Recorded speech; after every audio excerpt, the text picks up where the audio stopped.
Alô, alô, tripulantes! Estamos aqui com Felipe dos Anjos Almeida! Almeida. Simplesmente o LGBT mais seguido do LinkedIn no Brasil. Além disso, ele faz muitas outras coisas que ele vai postando no LinkedIn todos os dias, mas que a gente vai falar aqui. Então seja bem-vindo, Fê, a mais um episódio de Mooncast. Eu gostei da apresentação, vou usar ela. Almeida. Mas aqui a gente não corta, a gente só vai. Eu gosto assim, porque tem que ser um bate-papo também. Exatamente. Pra mostrar para as pessoas que realmente o que a gente tá falando aqui é de verdade, que não tem cortes. O Léo já veio aqui, né? Já. E a gente não cortou nada, deixamos as polêmicas ali. Com ele eu já fico um pouquinho mais perigoso. Assim, o fogo no parquinho diminui um pouco. Você viu que ele falou dos seus áudios? Ele falou dos os áudios que você manda pra ele, que ele não gosta de áudio. E aí você manda pra ele, só que pra transcrever o áudio não entende mineirês. Aí, Não entende. aí ele Porque falou... do nada eu solto um trem, um uai. Aí tô falando com ele assim, porra, uai, como é que você vai fazer o negócio ali? Não falei pra você fazer isso. Aí ele fica assim, eu não consigo traduzir. Eu sou obrigado a escutar. Eu falei assim, é pra isso que você casou. Ah, mas eu também casei com uma mineira. Casei não, né? É isso né? que eu falar. Não, O casada já. nosso Wi-Fi chama Wi-Fi. Uai, mentira. Wi-Fi. Eu gostei da ideia, vou usar isso. Pode utilizar, Fê. Mas assim, é muito legal, porque O nosso vocês... Wi-Fi é o nome do nosso cachorro, Ah, mas ele é lindo, o gente. Joquinha. Quem não acompanha o Léo também, o Fê e o Léo no Instagram tá perdendo o Joquinha. O Joquinha é a melhor coisa que a gente posta. O Joquinha é muito fofo. Mas Joquinha também tem algum viagem de RH agora, né? Porque olha o casal totalmente aí inserido nesse contexto O pior é que de esse RH. cachorro, ele é muito mimado. Ele é mimado de todas as formas possíveis. Tanto, ele é adotado, né? Então ele veio de uma ninhada que teve, acho que 8 filhotes. E todos moram, são do interior, ali, Atibaia. Então moram em casas, ficam sempre no quintal. E o Joaquim não. O Joaquim, além dele ter creche, spa, ele tem tudo isso. Aí, então, quem deu ele pra gente pra adoção fica falando assim, favela venceu. É porque, gente, vocês já estão por dentro dos benefícios, entendeu? Vocês têm que entregar, quanto mais benefícios, melhor, né? Sim, ele é mimadíssimo. Aí ele fica mimadíssimo. muito feliz e ele fica lá. Aí você mantém. Dorme em cima da cama, ele é chato pra tudo. Então, assim, eu tô criando um mini revoltadinho. É o Joquinha do RH. O Joquinha do RH. Do RH. No próximo RH Summit vai levar o Joquinha. Não, Lá boa em ideia. cima. É ótimo.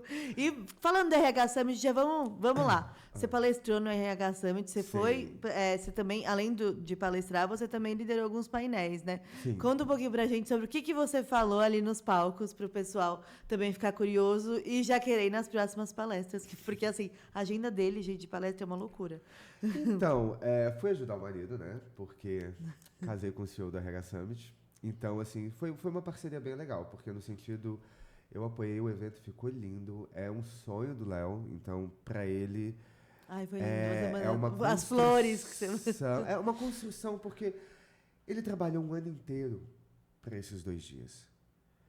Eu acordei escutando ele falando de RH Summit, eu fui dormir com ele falando de RH Summit, ele me perguntava coisas de RH Summit, eu escutava as reuniões diárias dele fazendo pautas do RH Summit, dele alinhando com os patrocinadores, dele alinhando com as pessoas. Então, assim, eu não trabalho eu não trabalho com o RH Summit, eu sou marido do CEO, mas eu vivi intensamente o RH Summit todos os dias do ano.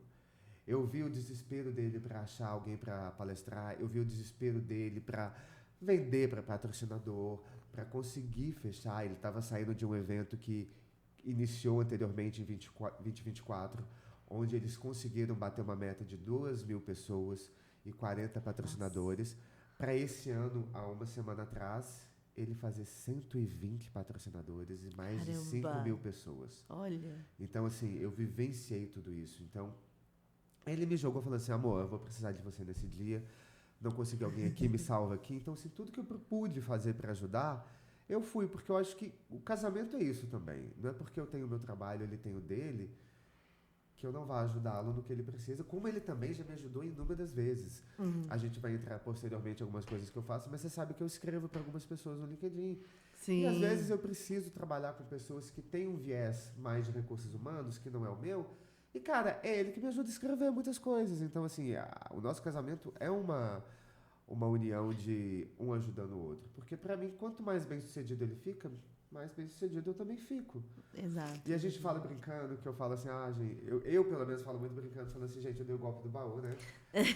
Casar com o CEO já é uma coisa que eu tô ali galgando o meu futuro como primeiro damo.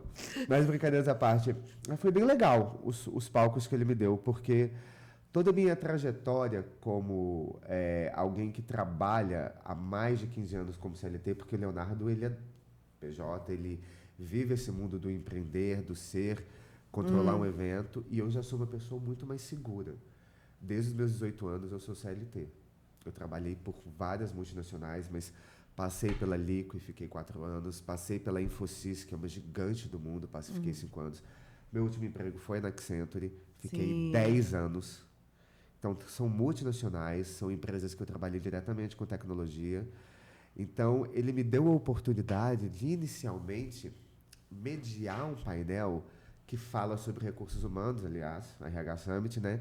Mas que eu pudesse trabalhar o viés da tecnologia e da inteligência artificial, sobre quais são os prós e contras que ela está fazendo dentro desse ramo.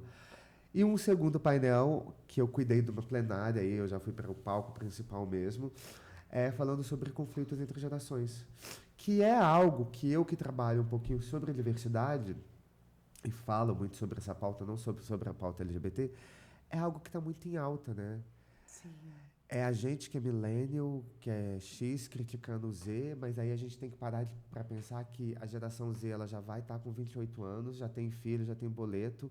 A gente está tendo que se preocupar com a geração alfa, que já está com 15 anos, que daqui a 2 anos está entrando no mercado. Então, são pautas que eu estudei e eu acho que trouxe isso uma relevância. O RH Summit ele foi bem diferente do que eu imaginava esse ano, tá? Quando a gente fala RH Summit, todo mundo pensa, eu vou falar só de RH. A gente teve pauta de geração, a gente teve pauta de diversidade, a gente teve inteligência artificial, a gente teve tecnologia, liderança, estrutura, cultura organizacional. Caramba! A gente teve departamento pessoal. Foi um evento completo. A gente tem o RH como base, mas ele englobou tudo que você podia imaginar. Teve 3 palcos. Caramba. No palco principal teve uma plenária gigante, né, que ela se dividia entre 3 temas, que era estrutura, liderança e talentos. Depois ela ficava em um tema só, quando a pessoa ia falar sobre 3 ao mesmo tempo. Teve um palco só para startup, para pequenas e médias empresas. Teve um outro palco que era só CEOs, que era do C-Summit, que o pessoal falava, eram só CEOs dando o seu pronunciamento. Então, acho que foi bem completo. E ano que vem vai ser melhor ainda. Não, com certeza. Com esse crescimento exponencial, gente, de 2.000 para 5.000 pessoas, já tendo 120 marcas. Exatamente. Né? E já tendo, eu vi lá um pouquinho sobre os palestrantes, não somente você que está na minha frente, mas tinha gente ali muito grande também. E acho que essa curadoria também é muito importante. E ele é o curador, né? Às vezes eu dou um pitaco, não é nem um pitaco, né? Porque se eu vejo alguém que é bacana, eu achei interessante, eu encaminho para ele e falo assim, amor, o que você acha dessa pessoa para o RH Summit? Algumas ele concorda, algumas ele fala que não faz sentido, mas eu acho que a ideia é o quê? Cara, se eu ver alguma coisa legal e eu acho que pode agregar, a gente vai ajudando. Exato, é muito legal. E vice-versa, porque ele me manda várias coisas também. E quando você traz essa pauta de tecnologia tão forte, né? Eu acho que é muito incrível você misturar essa parte de tecnologia com diversidade, né? Porque dentro do LinkedIn quando eu vejo seus posts assim, eu não sou assim ativa usuária do LinkedIn, mas eu inclusive você te ativa conheci no Instagram. No Instagram eu tô lá toda hora. No LinkedIn eu vou lá caçar os contatos, né? E aí, inclusive, a primeira vez que eu falei com você foi pelo LinkedIn. Eu te achei pelo LinkedIn, eu vi várias pessoas. Foi. E eu queria te chamar pro Mooncast. Foi nosso primeiro contato, acho que foi por causa do Mooncast. Eu queria te trazer. Foi, eu levei só que você ano tava e em meio BH. pra aqui, Você viu, tava gente? em BH. Eu morava ainda. em Belo Horizonte, eu não tinha casado ainda. Você estava em BH ainda. E aí acabou que não. Demorou 1 ano e meio, mas ele tá aqui. Tô aqui. Então é uma entrevista muito esperada. A gente tá na 2ª temporada. Não é? Você era pra ter vindo na primeira e agora tá na 2ª temporada. E daí, o que eu queria. Vamos começar do início, assim. Quando você CLT, como é que você se destacou tanto no LinkedIn? Isso foi algo planejado ou foi vou postando aqui, Então. vai acontecendo. Porque, gente, ele passou a Anitta, tá? Eu bati 450 mil agora. Caramba. 455 mil. Eu não sei, eu perdi a conta já. Mas é por aí, 450 e alguma coisa. Caramba. Não foi de propósito. Não foi pensado. O que acontece? Na verdade, não foi nem há muito tempo. Eu comecei a usar o LinkedIn mesmo 2019 para 2020. Deve ter uns 4 para 5 anos. Eu não sou aquela pessoa que já tem 10 anos de LinkedIn.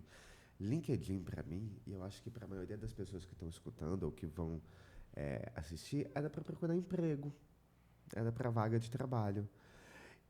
Eu entrei no LinkedIn em 2014 para 2015.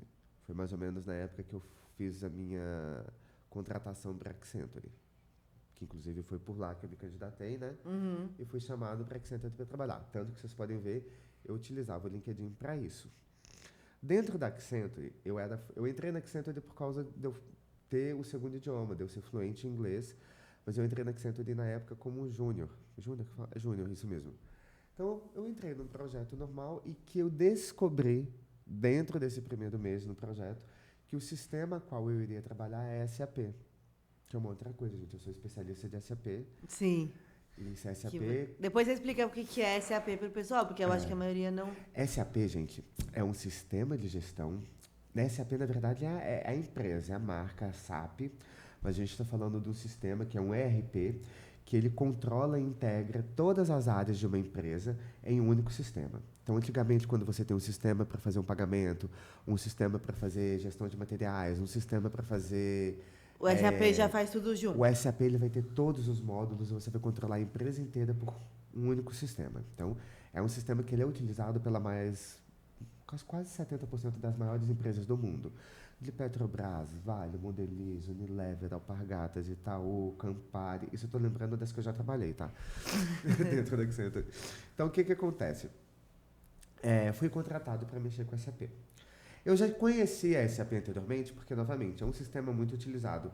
Mas eu nunca tinha trabalhado com ele diariamente. Tipo, é o sistema que eu vou mexer para abrir um chamado, lançar uma nota, fazer uma previsão. Era tudo ali. Então, quando eu entendi que eu ia trabalhar com SAP, eu comecei a buscar conhecimento na internet. Gente, básico. Como aprender SAP? Eu jogava no Google. Eu tinha a vantagem que eu falava inglês, porque quase 99% dos documentos que apareciam sobre o sistema e aprender SAP eram em inglês. E, porventura, abri um artigo, porque na época o artigo no LinkedIn bombava, do Wouter Van Trop, que ele é um consultor muito influente da Capanini, que ele mora lá na Índia. Ele é casado com uma indiana, ele mora na Índia, mas ele é alemão, falando sobre SAP. Então, eu abri e eu comecei a ver que existiam muitos profissionais falando de SAP no LinkedIn no idioma deles, na maior parte em inglês. Foi quando eu vi e comecei a pegar um conteúdo e pensar, já que está todo mundo falando inglês, vou postar em português algumas coisas que eu estou aprendendo. Gente, meu conteúdo não era denso, meu conteúdo não era profundo. Eu só resolvi compartilhar coisas que eu estava aprendendo no dia a dia, trabalhando na Accenture, trabalhando lá nos projetos como analista júnior, do tipo, gente, hoje estou mexendo aqui no sistema FI, que é o sistema financeiro, aprendi como que eu faço o lançamento de uma nota através de uma transação. E eu comecei a compartilhar isso. O meu primeiro post se chamou Introdução ao FI, que é Introdução ao SAP Financeiro. Ainda está lá, vocês podem ver, 5 anos atrás. Foi eu compartilhando o que eu estava descobrindo, trabalhando com o módulo financeiro, eu que estava fazendo contabilidade na época, e como que eu estava mexendo quando eu estava precisando de alguma dúvida. Era como se eu tivesse... Sabe quando você começa a escrever e detalhar, tipo fazer uma FAQ? Hoje eu... Você está relatando ali. Estava relatando o que estava acontecendo no meu dia. Uhum. Essa postagem, em 2 dias, eu saí de 1.000 e poucas conexões para 15 mil. Caramba! Porque, novamente, SAP é um dos sistemas mais utilizados nas maiores empresas do Brasil. Então, eu estava contratado para trabalhar na Accenture, que é uma consultoria. Mas todo o operacional da Petrobras, da Vale, da Campari, da Unilever, do Itaú, da Alpargatas e de várias outras empresas que usam SAP, eles usam SAP. E na maior parte, eles foram contratados como eu, porque eles têm uma aptidão em administração, economia ou contabilidade, eu falo o idioma, e jogam eles lá no operacional. E nem sabem se... E não tem ideia de qual sistema. Vai chegar para mexer no sistema. Então, eles tinham as mesmas dores e dificuldades que eu tinha. Que era, sou inglês fluente, falo muito bem inglês, tenho aí, na época, estava no 4º ou 5º período de contabilidade. Então, automaticamente, eu quero alguém para trabalhar em contas a pagar, que possa atender o time da Modelice, que é um time que a gente vai ter que falar inglês. Então, ele saber ou não sabe não é uma prioridade para mim. Porque só 3, 4% da população no Brasil fala inglês. E que seja contador e fale inglês, é menos ainda. Então, vamos contratá-lo, joga ele no sistema, e o sistema é treinável, a gente vai capacitando ele aos poucos. E acho que a maior parte das pessoas que entram nessas empresas caem aí, nesse mundo. E eu entendi que eu tinha um nicho de pessoas. Então, eu passei a compartilhar com mais frequência, toda semana, tudo que estava acontecendo na minha vida. Isso foi meio de 2019. Até começar ali março de 20, pandemia, eu já tinha batido 100 mil pessoas me seguindo. Caramba. E desde então eu estou crescendo em torno de 50 a 60 mil por ano. Hoje eu estou com 450 mil. É que eu não sei como é que o LinkedIn é hoje em dia. Tem uma pergunta, né? Ele é tão fácil... Não é tão fácil, né? Ele não tem toda a entrega que ele tinha 5 anos atrás. Por exemplo, o Instagram, há 5 anos atrás, se um influenciador te postasse, você ganhava um monte de seguidor. De tabela. Se um Reel viralizasse, você ganhava muito seguidor. Hoje, um Reel pode bater 1 milhão de visualizações, você vai ganhar ali entre 10 e 50 mil seguidores no máximo, tá? Nem tipo, isso, eu acho. Acho que nem isso. Tipo, é bem pouco, sabe? Essa questão de conversão em seguidores. E eu lembro que o LinkedIn teve uma época, se eu não me engano, foi na pandemia, eu não lembro agora exatamente quando foi, que ele tinha uma entrega de, tipo, mais de 100%, que o algoritmo dele entregava... Porque o LinkedIn fura a bolha, né? Muito mais do que o Instagram. Então... Se eu curto uma postagem sua, aparece para os meus seguidores também, né? Isso, tem isso. Naquela época, eu cresci bastante. Tinha dia que eu estava crescendo 1.000 seguidores por dia. Hoje em dia, o LinkedIn também diminui essa taxa de conversão, ou você acha que não? Que diminui um pouco, mas eu acho que também vem pelo fato que eu já sou seguido por 450 mil pessoas. Não existe... Porque o LinkedIn, ele não é igual ao Instagram. Que eu entro ali, faço uma dancinha, acabo viralizando, 1 milhão de seguidores. Nego lugar para uma criança no avião, 2 milhões de seguidores e viro influenciador. Que aconteceu esse caso. Sim. O LinkedIn é muito nichado. Quando a gente entra no LinkedIn, ninguém entra com o propósito de ficar jogando para cima, arrastando para cima rios e ficar passando 2, 3 horas. Gente, eu faço isso, tá? Às vezes eu passo 2 horas vendo vídeo no Instagram, de verdade. Então, assim, muito obrigado para você que é criador de conteúdo no Instagram, porque você diverte as minhas noites antes de eu dormir. Mas o LinkedIn não é para isso. Ninguém entra no LinkedIn com a intenção de entretenimento. Eu, pelo menos, quando uso a ferramenta, eu não procuro me entreter. Quando eu entro no TikTok, quando eu entro no Instagram, é porque eu quero esvaziar a minha mente. Eu quero ver conteúdos que vão me divertir, que vão me fazer rir, que vão me fazer raciocinar, que vão ser engraçados, que eu vou fofocar a vida alheia, que adoro seguir página de fofoca, gente. A melhor coisa que tem é fazer fofoca com a vida de artista. Eles postam, eu tô lá só assistindo. Mas não é isso. O intuito do LinkedIn, para mim, é negócios. É network. É fazer dinheiro. Não que você não faça dinheiro com as outras redes, mas Sim. No âmbito a qual eu trabalho, que é muito mais corporativo. Então, eu entro no LinkedIn para fazer um posicionamento de uma provocação, talvez, aí para você fazer uma reflexão na sua carreira, para no outro dia eu ir lá e postar um curso meu de SAP e talvez pegar você para isso. Eu escrevo para outras pessoas no LinkedIn, então a ideia do LinkedIn inicialmente para mim é um portfólio profissional meu, onde eu consigo atribuir tudo de legal que está acontecendo, as palestras que eu estou dando, os locais que eu estou atingindo, os temas que eu estou abordando, as reflexões que eu quero ter, os compartilhamentos de SAP e os cursos que eu crio de graça até hoje, não trabalhando mais com SAP, Eu ainda continuo fazendo um Eu vlog vejo do meu dia a dia. você sempre produz conteúdo. Eu mesma não é minha área, né? SAP não é Sim, minha área. Mas eu sempre vejo você lá postando. porque faz parte do que eu quero seguir. Eu não. Ao pessoal falar, Felipe, você já é um influenciador. Talvez eu seja realmente um influenciador. Mas eu não sou influenciador de Instagram. Eu não sou influenciador de TikTok. Eu não pretendo fazer dancinha, nada contra quem faz. Inclusive, eu me divirto horrores vendo o pessoal dançando. Só não tenho essa malemolência, essa capacidade de realizar a mesma coisa. Eu gosto de falar sobre tecnologia. Eu gosto de falar desse mundo corporativo. Eu gosto de estar presente. Eu gosto de, sei lá, ir para um palco e poder palestrar não só sobre diversidade, que é algo que eu sou, mas sobre como eu posso mudar o mundo através disso. Uhum. Falar sobre negócios é algo que eu gosto. Então é por isso que eu estou ali no LinkedIn.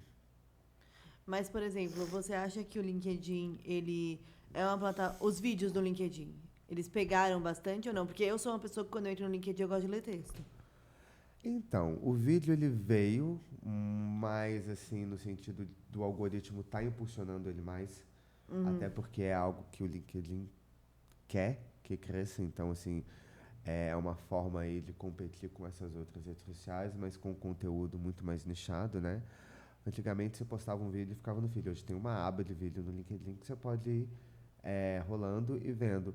As pessoas trazem temas, reflexões corporativos, aulas, então assim, é divertido. Só que muito do que você vê no LinkedIn é meio que um pitch de venda. É a pessoa lançando aí numa provocação, uma reflexão, para depois virar no final e falar assim, me contrate. Uhum. Que não é exatamente o que eu quero ver. Eu, Felipe, particularmente, eu prefiro ver alguém dando uma aula, alguém trazendo, sei lá, uma reflexão de um emprego. Esses dias, eu postei um vídeo bem motivacional, que era tipo assim, a reação de um pai ao descobrir que o filho conseguiu o primeiro emprego, na realidade, no contexto que a gente tem hoje no Brasil, na taxa de desemprego. E a minha provocação foi, será que todo mundo apoia ou fica feliz pelas conquistas dos outros? E os outros eu digo da família. Porque o que a gente mais vê hoje em dia é uma falta de conexão familiar. É sempre. Por que será que os filhos estão ficando até 30 anos morando com os pais hoje em dia, quando na geração passada, com 18 anos, a gente já queria sair? Como que é? Será que a gente está acolhendo demais e não deixando viver? Será que a gente está protegendo demais nessa geração? E a pessoa não está dando cara a tapa, aí quando ela vai cair no mundo real, isso acaba respaldando o fato da geração Z não conseguir ficar nem 9 meses direto dentro de uma empresa, já vai Sim. mudando de um lugar para o outro. Será que eles estão realmente vivendo a dificuldade? Gente, é uma geração imediatista. É um povo que acha que entrou na empresa e em 9 meses vai ser promovido. Quando eu levei 2, 3 anos de uma promoção para outra, porque eu tive que mostrar serviço. Aí, quando não é promovido, ele traz para ele como se aquilo fosse algo pessoal. Ele não consegue entender que existe todo um trâmite de aprendizado. Aí fica com raiva, começa a baixar a produtividade, sai e vai embora. Ou então viu alguma coisa na empresa que não condiz, sai e vai embora. E vai continuando assim, pulando, pulando. Aí a gente tem essa rotatividade grande. E isso eu coloquei, essa provocação, através de um vídeo, com o pai ficando feliz pelo primeiro emprego do filho. Porque falta esse ensinamento. Uhum. Para quem nasceu com o celular na mão e tem a resposta a um clique de distância, é muito fácil você não querer esperar. Porque eu, particularmente, não sei se você é da minha idade, mas acho que a gente é bem parecido. Eu tenho 36. Então, isso me diz igual, eu tenho 37. Eu, pelo menos, lá nos meus 12, 13 anos, eu estudava pela Barça, a enciclopédia. Ah, sim, total. Era trabalho, peguei lendo muito. livro, escrevendo na Passa a mão. conhecer, E a Delta gente, Júnior. e a gente não tinha computador para digitar e imprimir trabalho, não. Era à mão. Isso Era eu à fui ter mão. com 15, 16 anos. Então, assim, a gente passou por uma fase que a gente sabia o que é ter que ir numa biblioteca, o que é ter que pegar um livro, o que é ter que estudar sobre o tema e escrever sobre ele. Mas isso que é engraçado, Hoje né? em dia, a geração Z. ChatGPT. Não, a geração Z, ela vai direto no Google e faz bonitinho. O chat GPT já chegou na mão da geração alfa. Cara, você acha que esses meninos vão estudar? A resposta está na ponta da língua.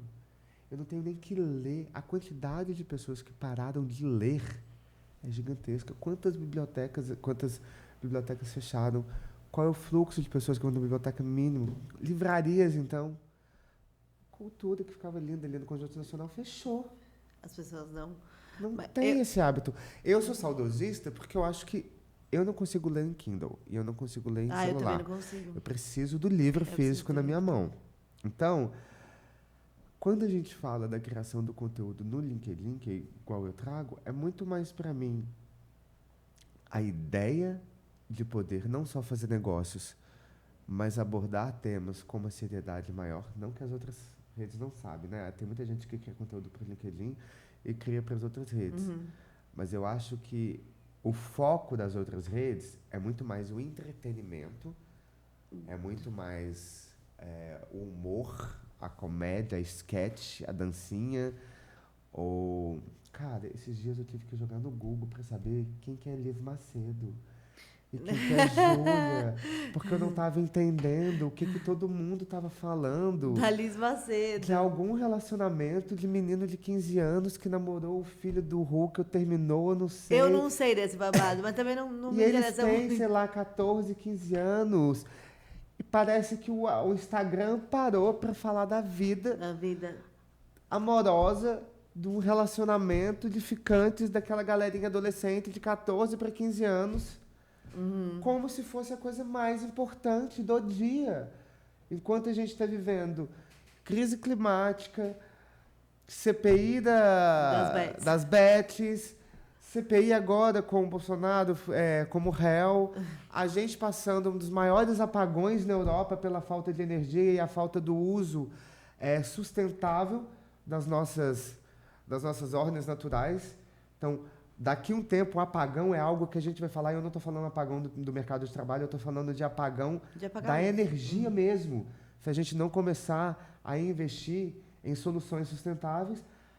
Mas foram 3 dias direto falando sobre Júlia, sei lá o quê, Liz Macedo e Duda alguma coisa, namorada do filho da Angélica, que eu esqueci o nome. Gente, aonde que a gente está vivendo que isso é tão relevante? Não, mas é exatamente isso. Eu acho que as pessoas elas perderam muito a noção do valor do tempo. Exato. E eu sempre falo que o nosso tempo é a nossa moeda mais valiosa.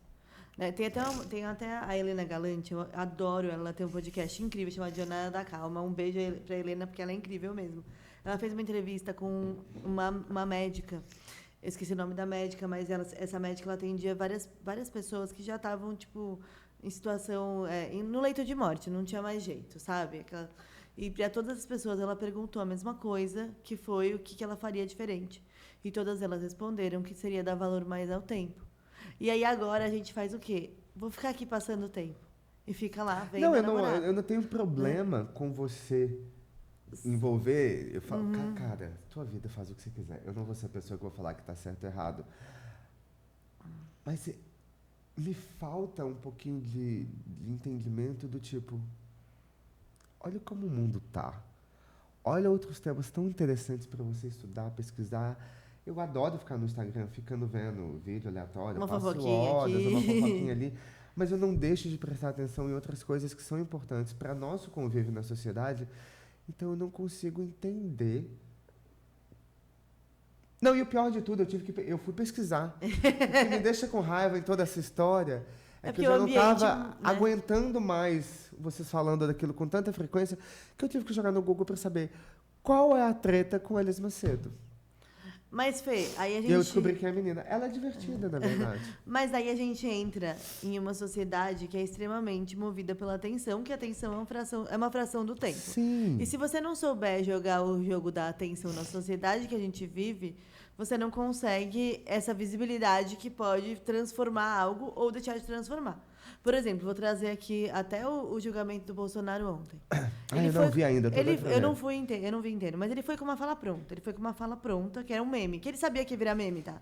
Ele sabia que ia virar meme. Ele convidando o Alexandre Moraes para ser vice? Ele sabia, ele tinha certeza absoluta. Isso eu vi. Tudo passou sem parar. Eu até repostei falando exatamente o que eu estou te falando aqui. Que aquilo foi de propósito. Porque a partir do momento que ele vira meme, todo mundo compartilha. Ele tem uma mídia gratuita absurda. Além do que o meme, ele traz aquela coisa do tipo, ele tá levando mais leve, tá mais de boa, simpatia. Foi o que a Virgínia fez no julgamento das Bets. E é o que as pessoas fazem. É o que o Pablo Marçal fez também, né? Foi a mesma estratégia utilizada várias vezes, né? E aí, o que acontece? Independente se a pessoa gosta do Bolsonaro, não gosta do Bolsonaro, não importa. Ela vai ver a cara dele todos os dias na timeline dela, porque você vai ser bombardeado por eu isso. não vou, porque eu fiz uma hashtag que eu bloqueei o nome dele. Mas aparece... não sei, na verdade. Não apareceu nenhuma vez o videozinho? Apareceu no do Leonardo e ele me mostrou. Ah, entendi. Porque quando você vai no Instagram, tem como Não, dá pra você... bloquear o nome, mas assim... Eu bloqueei hashtag, nome e tudo que poderia ter. Então, se a pessoa escreveu o nome dele na legenda, já não aparece pra você. Se a pessoa marcou ele na legenda, já não aparece pra mim. Se a pessoa usou a hashtag com o nome dele, já não aparece pra mim. Entendi. Então, assim, façam. É muito bom. Tem umas coisas que eu dou não precisa ser com ele. Pode fazer com o Lula, ao contrário. Eu comecei a utilizar as redes sociais de forma inteligente e a meu favor. Tempo, igual você falou, é uma coisa muito importante. Uhum. Então, toda hora que estava aparecendo coisas que eu não queria ver, ou eu bloqueava, ou eu colocava na lista. Hoje, meu feed é só com o que eu gosto. Tanto do LinkedIn quanto do Instagram. Eu não dou like no LinkedIn. Tem coisas que eu gosto no LinkedIn e eu não dou like porque eu gostei daquilo. Mas eu não quero que fique aparecendo. Eu não gosto do tema. Então, eu só dou like e comento no LinkedIn em coisas que são voltadas ao que eu realmente gosto, que é liderança, SAP e diversidade. Para que eu veja isso com frequência toda vez que eu abro a minha página do feed. E o Instagram é a mesma coisa. Se você não tiver fazendo conteúdo que é indicação de restaurante, fazendo comida ou coisa de doguinho, você não está no meu feed.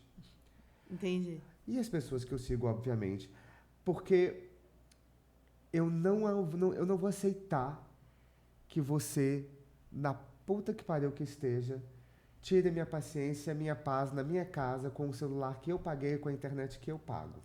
Entendi.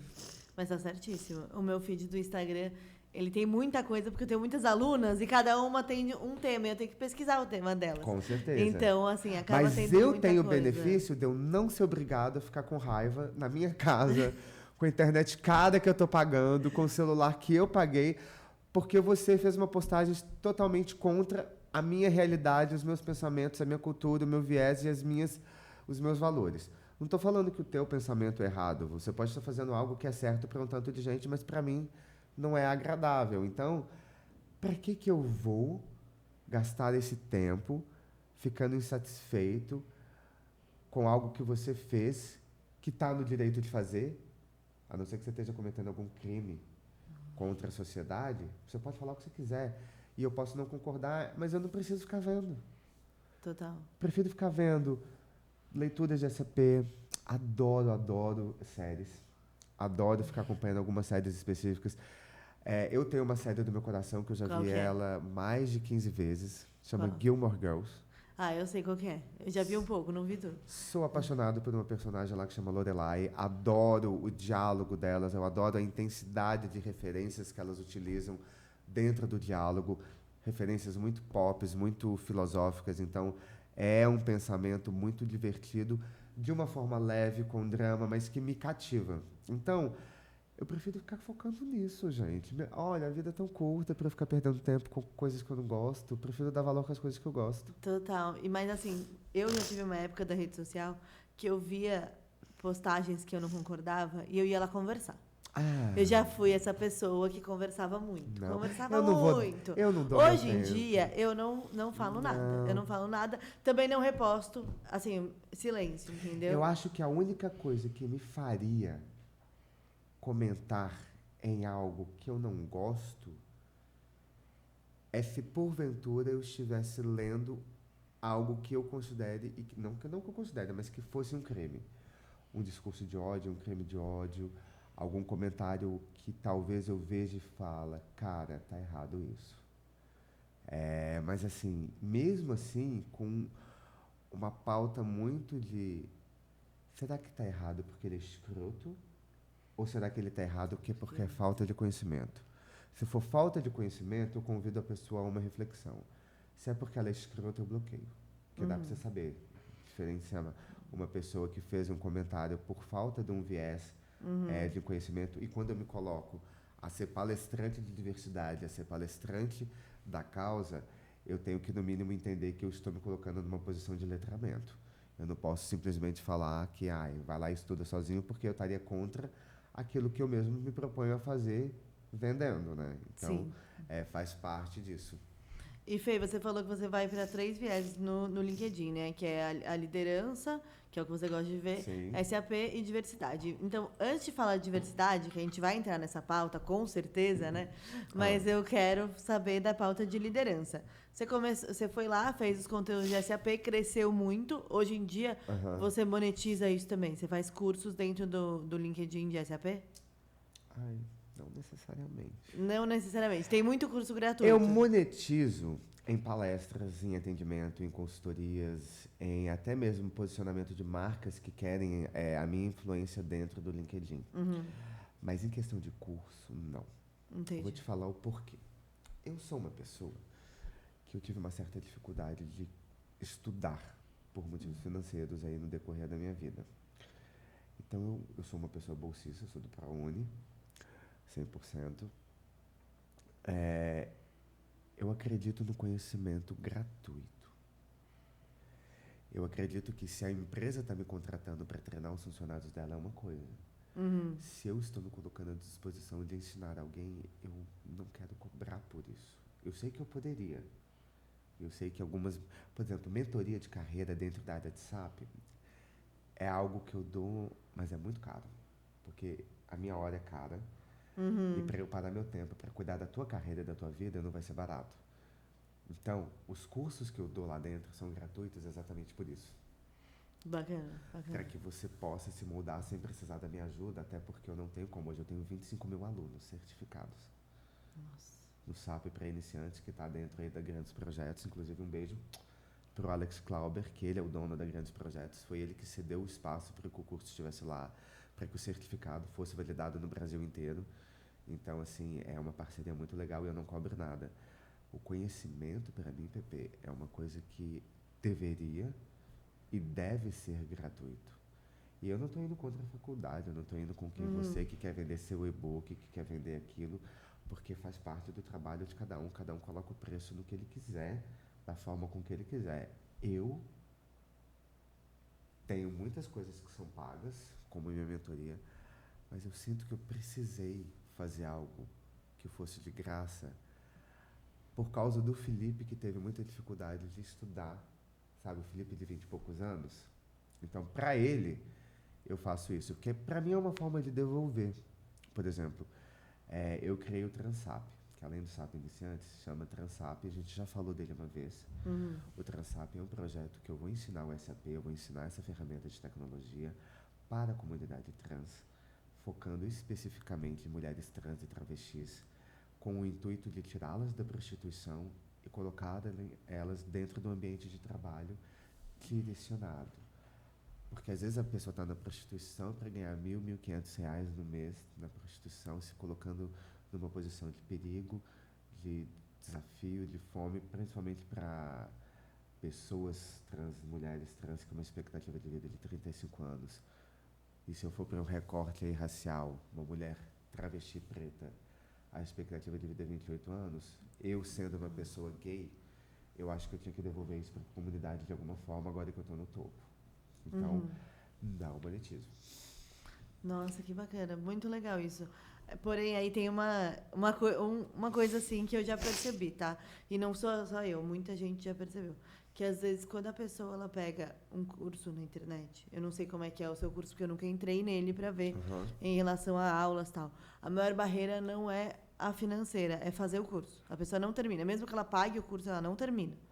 Você tem uma estatística de pessoas que terminaram? Então, eu sei que registradas no curso hoje, eu tenho 26 mil e algumas coisinhas.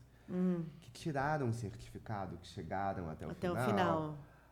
São 22 mil e alguma coisa. Caramba, nossa, mas é muito, muito grande então, mais mesmo. ou menos umas 3 mil ainda não. Mas algumas ainda estão fazendo e acho que outras desistiram, não sei. Mas eu acho que é um número alto até. É um número altíssimo, ainda mais para um curso gratuito. É porque o que acontece? SAP é um sistema que está em alta. Uhum. Um sistema que está muito em alta. Todas as empresas principais, que eu já te citei várias aqui no Brasil, mas no mundo inteiro, usam SAP. A gente está com mais de 6 mil vagas abertas de SAP no Brasil, em um país que está com uma taxa de desemprego de 10%.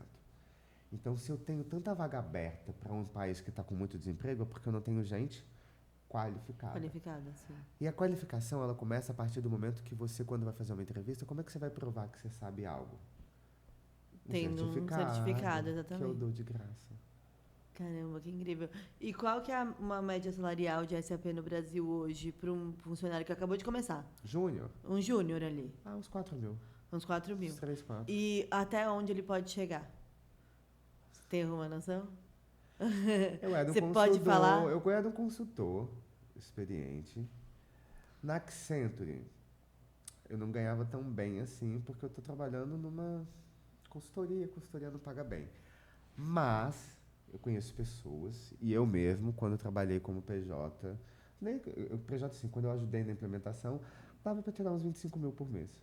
Não é um Nossa. salário ruim no Brasil. Não, é muito bom, é muito bom. Ainda mais que a pessoa tem uma oportunidade de ter um curso gratuito, né? Isso é maravilhoso. Mas assim, o meu curso, gente, ele não vai te tornar expert, não, tá? O meu curso é SAP para iniciantes. Ele te dá o pontapé para aprender. E lá eu dou vários outros cursos com a Grandes Projetos, que não é da minha autoria, mas é deles, que já vai aí do básico para avançado para você estudando. Então, assim, a ideia é isso, é estudar. O falar de SAP, para mim, se tornou uma pauta da minha vida por causa da Accenture. Isso daí eu nunca vou negar. Mas o conteúdo que eu aprendi foi para mim, não foi para a empresa. Total. E assim, aí, tudo bem. SAP é uma das pautas. E liderança? Né? Liderança, você vai rir da minha cara, mas a liderança entrou na minha vida porque eu não quero ser líder.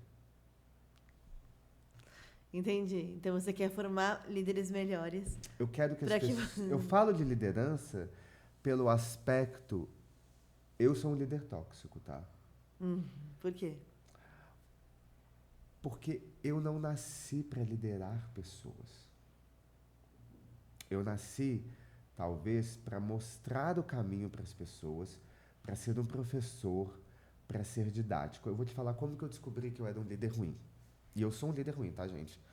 Eu sou uma pessoa que sou um conselheiro bom, eu sou uma pessoa que ajuda você no crescimento, eu sou um ótimo colega de trabalho, mas eu não sou um bom líder, um líder direto.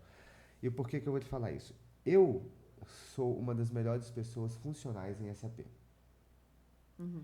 Eu sou uma pessoa que, quando eu trabalhava no Júnior era assim, a gente tinha vários chamados por dia. Eu quero saber, eu consulto uma nota, eu quero saber alguma coisa. Então, assim, quanto o meu time, meus colegas de trabalho, fechavam 25, 30 chamados por dia, eu fechava 80. Caramba! E isso é o real. Beijo, Sara, beijo, Camila, beijo, Benzi, que trabalhavam comigo. Mas eu sempre fui uma pessoa muito rápida. Eu formando contabilidade. Então, assim, eu parecia uma máquina trabalhando. Isso me deu resultados de produtividade e de qualidade muito bons, que me fizeram subir de cargo para pleno, que depois me fizeram subir de cargo para sênior, que depois me fizeram subir de cargo para consultor, depois me fizeram subir de cargo para gerente, que foi aí que mudou a minha vida. Até o consultor, eu não trabalhava mais naquele operacional básico, eu fazia implementação, dados analíticos, reunião com o cliente, ia lá e pá. E tinha um resultado bom. Porque eu pegava e fazia, acontecia. Eu sempre gostei. O pessoal falava, tô trabalhando com, sei lá, sob pressão. Cara, trabalhar sob pressão era quando eu entregava os melhores resultados. Quando eu estava tranquilo, parecia que eu fazia as coisas ruins. Quando estava todo mundo caindo sobre mim... Você tem 1 hora pra fazer isso aqui. Aí você fazia muito. Era quando eu fazia muito e eu fazia bem. Foi aí que meus resultados estavam tão bons que ele falou, Felipe, vou te colocar à frente aí de um projeto que você vai liderar, acho que se não me engano era 12 pessoas na época. Eu sou tóxico. Por quê? O que você fazia? Porque eu não entendia como que eles não conseguiam entregar igual eu entregava. Porque a partir do momento que eu já não estava produzindo, eu estava gerenciando, eu achava defeito em tudo. Porque na minha mente, se eu conseguia, todo mundo consegue. Só que nem todo mundo é igual à minha pessoa. Nem todo mundo tem o meu ritmo analítico. Nem todo mundo tem os meus conhecimentos. Tem pessoas que sabem muito mais do que eu, mas elas não têm a agilidade que eu tenho de bater o olho e já entregar. E isso me frustrava de uma forma, porque eu, como líder, eu tinha que entregar um resultado macro. E quando eu olhava o micro, eu dependia de todos os meus funcionários. E nenhum deles fazia da perfeição com que eu achava que deveria ser feita. Então eu tive que entender que, claro que eu posso trabalhar, tá? Eu posso trabalhar, fazer uma terapia, fazer aula de liderança para melhorar eu como líder. Não é impossível. Todo mundo pode ser líder desde que você trabalhe essa funcionalidade. Só que eu entendi que eu não gosto. Eu não quero depender do outro. Eu não quero que o meu resultado seja o reflexo de 12 pessoas a qual eu quero matá-las. Então, eu entendi que eu não tenho essa vertente de liderança. Eu sou um bom líder quando eu estou lidando com briefing, projetos, mas quando eu estou falando de operacional, de produtividade, de entrega, não funcionou para mim. E eu fui muito aberto com a minha liderança na época. Eu falei, olha, eu não sou um bom líder. E eu acho que eu nunca vou ser quando eu estou trabalhando em uma entrega que eu fazia 10 vezes melhor do que eles. E por mais que eu ensine, eu ainda não estou vendo mudança. Então, assim, eu prefiro voltar para a consultoria, cuidar do projeto e eu ser o meu eu líder. Eu líder, sou maravilhoso. Porque só depende de mim. Entendi. Então, é muito importante falar sobre liderança também quando não queremos ser a liderança. Entender quais são os nossos traços que são tóxicos, entender quais são os nossos traços que não condizem com a realidade, estudar, se manter atualizado. Por exemplo, feedback é algo que a gente fala muito hoje em dia. E eu tinha que dar feedback para as pessoas. E meus feedbacks eram, cara, como é que eu estou conseguindo e você não consegue? Isso não é feedback.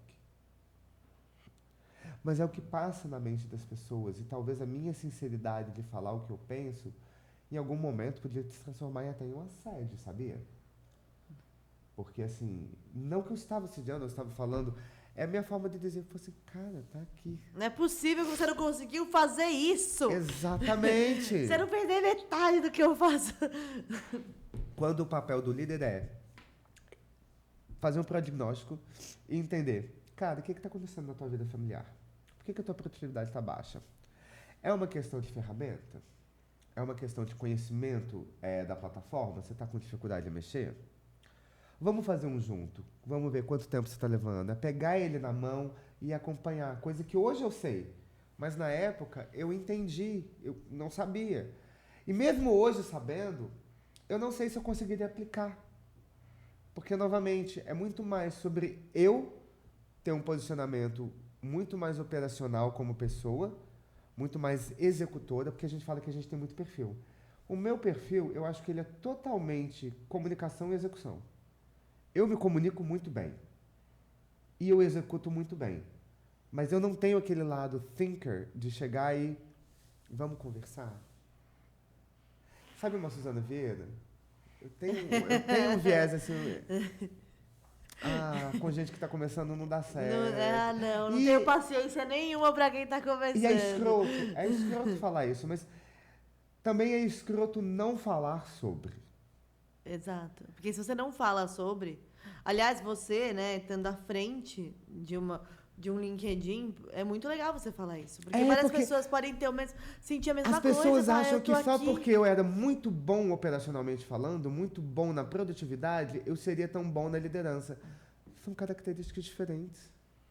Não que eu não vá ser bom na liderança hoje. Eu acho que hoje eu seria 10 vezes melhor do que eu fui na época. Porque eu estudei, que eu aprendi. Aprendi também no LinkedIn, vendo muitas pessoas conversando, textos que eles estão escrevendo. Mas, sinceramente, eu não curto. Eu não quero liderar alguém e está tudo bem. Tem como eu continuar crescendo profissionalmente sem eu ter um time. Inclusive, eu vi uma pesquisa que eu achei bem chocante, que 70% dos brasileiros não estão felizes com o trabalho que exercem atualmente. Mas acho que ninguém vai estar feliz com o trabalho que exerce atualmente. Apesar de eu fazer coisas que eu gosto, tem dias que eu tô, tipo, muito, sabe? Chato, gente. Quem não quer hoje, sei lá, é notícia ruim o tempo todo. O dinheiro que você ganha nem sempre dá. Cara, pra você ter uma vida confortável, pra você falar, vou viajar uma vez por ano, você tem que ganhar mais 10 mil por mês. Com certeza. Ainda mais se você tem filho. Gente, filho é uma despesa caríssima. Você não vai querer seu filho passando necessidade. Só a alimentação de um filho, gente. Eu falo brincando do Joaquim, do meu cachorro. A gente deve gastar uns R$ 500 com ele por mês. Só com ele. Ou um pouquinho a mais. Nossa, ainda tô achando pouco, porque, né? Isso é porque a gente tá jogando assim baixo. Então, assim, porque pelo menos banho ele tem que tomar 2 vezes por mês. Aí já é R$ 100, 150. Que é mais ou menos caro. Então, assim, é cada um com uma realidade. Tem gente que trabalha em casa, precisa economizar. Então, não tem como você ser feliz num trabalho tão fácil assim. Mas eu acho que tem como criar uma atmosfera. Eu acho que primeiro a gente tem que atmosfera desmistificar essa palavra felicidade. Por quê? Porque ninguém é feliz o tempo inteiro. Não existe felicidade plena. A maior parte da nossa vida, a gente vive uma zona neutra, estável, uma linha reta, linear, onde em algum momento eu vou ter decreções de tristeza ou picos de felicidade. Mas no dia a dia, a nossa realidade é linear e neutra. Em algum momento eu vou estar alegre porque eu conquistei algo, mas vai passar rapidinho. E o trabalho é a mesma coisa. O trabalho não é para você ficar feliz, não é para você ficar triste. É para você só trabalhar. Em alguns momentos você vai ter picos de felicidade no trabalho, fui promovido, consegui finalizar uma coisa que eu queria muito, desvendei um erro que estava acontecendo horrores. E em momentos que você vai ficar triste, poxa, perdi a planilha que eu estava fazendo do zero. Não, com certeza. Tá dando erro. Esse negócio de ter que buscar a felicidade, cara, você tem que buscar o emprego que te respeite, que te valorize, te pagando um valor que seja coerente com a realidade daquilo que você trabalha, e através desse salário, você conseguir aplicar ele na sua vida para buscar a felicidade em outras áreas. Uma felicidade numa viagem, uma felicidade em um cinema, uma felicidade de poder sair para jantar com uma família, a felicidade de poder ter um plano de saúde, saber que a sua família está segura, sabe? Uma felicidade de poder pegar a sua esposa e viajar para um final de semana e passarem juntos e terem aquele momento. Eu acho que o trabalho, ele é muito mais uma guia. Dinheiro não traz felicidade. O dinheiro em si, ele não traz felicidade. Mas ele te proporciona acessar locais e vivências que vão te trazer uma felicidade. Porque quando você tem o dinheiro para viajar e passar um final de semana naquela cabana maravilhosa que você ficou com a Paloma, vocês foram felizes nesses dias.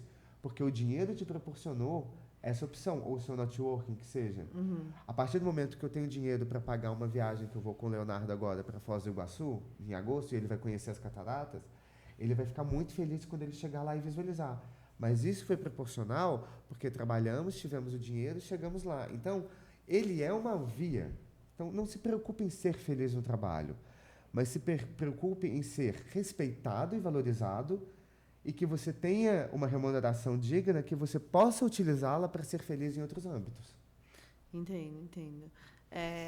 Quando o Léo ele tá no palco do RH Summit, ele não tá muito feliz de ver o trabalho dele?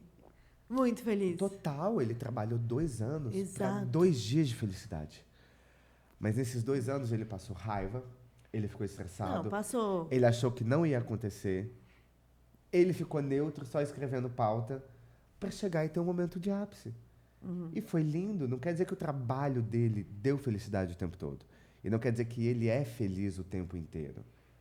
Quer dizer que houve vários momentos de felicidade, houve vários momentos que ele estava normal, só fazendo o dia a dia, e teve vários momentos de desespero e caos. Então, não é sobre ser feliz com o que você faz. É sobre entender o propósito daquilo que você quer entregar. Eu não sou feliz com SAP para iniciantes. Não sou triste também. Mas e Mas o que me dá os feedbacks? o que me dá felicidade é o retorno. o retorno Não é disso. exatamente o criar o conteúdo do SAP. Não é exatamente expor. O que me dá felicidade é saber que em um momento eu mudei a vida de alguém. Que aquilo que você faz serve para Exatamente. transformar. É um propósito. E eu nem ganho dinheiro lá com ele. Então, o SAP para iniciantes é um ótimo exemplo porque ele não me dá remuneração final. Ele não me dá dinheiro para que eu acesse outras áreas. A minha felicidade também não é sobre o fato de eu estar criando e trabalhando no SAP. É sobre as vidas que vão ser impactadas através de um projeto que eu criei. Então, o propósito, ele é muito mais importante do que os ápices de felicidade. O propósito do Léo é transformar o mundo do RH, é trazer essa nova visão. Ele sempre fica brincando que as pessoas falam do futuro do RH, mas ninguém está falando do RH do agora, do presente. É, ele falou isso aqui. Então, assim, o propósito dele é fazer essa transformação. E ele tem feito de forma maravilhosa. Significa que ele ama? Não. Entendo. Porque a gente coloca essa pau... O ser humano criou essa ideia de felicidade como a utopia, como a luz no final do túnel. E, novamente, isso é frustrante, porque ninguém vai chegar nessa felicidade. Em algum momento você foi infeliz, em algum momento que você estava muito feliz em algum local, aquela felicidade passou. E você ficou chateada com algo que aconteceu e acabou mudando de empresa. Para voltar a buscar aquela felicidade que não vai existir em algum momento. Quando a gente passar a entender que eu preciso de respeito, segurança e de valorização financeira, é o que o trabalho vai me entregar. Se porventura eu gostar do que eu faço e eu ter momentos de felicidade lá dentro, maravilha. Mas se em algum momento, se eu continuar sendo respeitado, continuar ganhando bem, mas o resultado não me trouxer essa felicidade, tá tudo bem. Porque a felicidade não é para você encontrar no trabalho. A felicidade é para você encontrar na tua vida, no teu propósito, nas tuas metas, em tudo aquilo que você está construindo, acreditando. Sabe, é aquilo, qual é o legado que você vai deixar quando você morrer? Sim. Quais são as pessoas que vão se impactar por você? Qual presente você vai estar na vida das pessoas que você ama, que elas vão poder ter essa lembrança de você? Isso não tem a ver com trabalho. Na verdade, nem com dinheiro. Mas talvez para você viajar e acessar um parente que não mora aqui, você precisa desse dinheiro. Você precisa, com certeza. Então é isso que eu falo. Proporcionar um momento junto com a sua família, você vai precisar desse dinheiro. Exatamente. Então, assim, o trabalho não é para ser feliz. O trabalho é para estar financeiramente estável em um mundo capitalista, a qual a gente vive, e através dessa estabilidade financeira, você poder se proporcionar momentos de alegria fazendo aquilo que te traz bem. No meu caso é sair para um final de semana com o Joaquim para passear na Ibirapuera e não ter problema de pagar 200, 300 reais no almoço, lá com o meu marido junto. É poder a gente viajar para onde a gente quer conhecer. É poder a gente ir numa festa que a gente quer participar. Sabe, é poder viver momentos felizes na vida. Que não são o tempo inteiro. E tem algo que é muito legal, né? Eu não sei, você conhece Murilo Gun? Já ouvi falar. Ele, hoje em dia, ele é um palestrante muito grande. Ele começou na stand-up comedy, ele fez um curso de criatividade. E aí ele tava vendendo muito do curso. Muito. E aí eu até fiz esse curso muito bom, por sinal. E aí, o que acontece? Ele chegou a pandemia, todo mundo começou a era dos cursos online. Nossa, sim, muito. E aí ele falou assim, eu vou liberar o meu gratuito. Aí da equipe inteira, como assim? Agora que é a hora da gente ganhar dinheiro. Como assim você vai liberar gratuito? Você tá ficando doido? Ele, eu senti que eu devo liberar gratuito, vou liberar gratuito. Ele liberou. Aí eu não vou saber te falar números, mas assim, o acesso cresceu assim 6, 7 vezes mais. Com isso, certeza. o número de alunos dele aumentou muito. Com isso, aí, beleza, né? Com isso, só que ele precisava de alguém para pagar o servidor. Ele chegou para um empresário que ele conhecia, que ajudava uma ONG. E ele falou assim pro cara, ó, faz o seguinte, você dá quanto pra essa ONG por mês? Vamos supor que seja 10 mil, não sei o valor. Vem cá, você vai colocar no meu servidor. Ele falou, como assim? E a ONG? Eu não posso tirar o dinheiro da ONG. Ele falou, não se preocupa que vai retornar ainda esse mês. Resultado, no meio do curso gratuito, ele fazia a chamada para doarem para a ONG. Então, assim, ficou 10 vezes mais a doação para a ONG. Aumentou muito mais. Beleza, círculo fechado, a ONG recebendo, o curso sendo entregue gratuitamente, várias pessoas sendo transformadas, mas e ele e a equipe dele? Como é que seriam pagos com isso? Aí que entrou as palestras online, porque ele ficou tão conhecido que isso reverberou de uma outra maneira na carreira dele. E hoje, agora, ele é palestrante. Hoje ele é palestrante e hoje em dia ele tem os retiros também, né? Que são bem legais, os retiros dele. Mas, assim, ele conheceu vários empresários através desse curso, então ele ficou muito conhecido. Que, mais uma vez, a gente vive muito mais numa economia de atenção. A economia da atenção é o que está pegando hoje. Quem Pra não mim tem é o mais propósito atenção. isso. O pessoal fica falando, por que eu não vendo o SAP para iniciantes? Porque eu não quero. As pessoas têm que entender que não é uma resposta completa.